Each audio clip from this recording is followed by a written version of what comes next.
अमृत के धार केहू के तनो पियाई एगो माई बिना।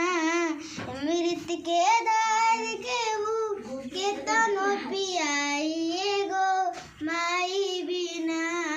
कैसे करे जावाजू राई भाई एगो माई बिना।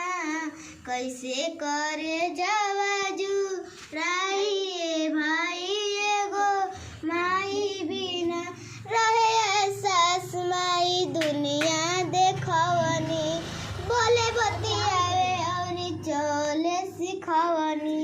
रहे सास माई दुनिया देखवनी, बोले बतियावे और चले सिखवनी। अचरा से डोबी के दूधवा पियाई एगो माई बिना। अचरा से डोबी के दूधवा पियाई एगो माई बिना। कैसे करे जावाजू राई भाई एगो माई बिना।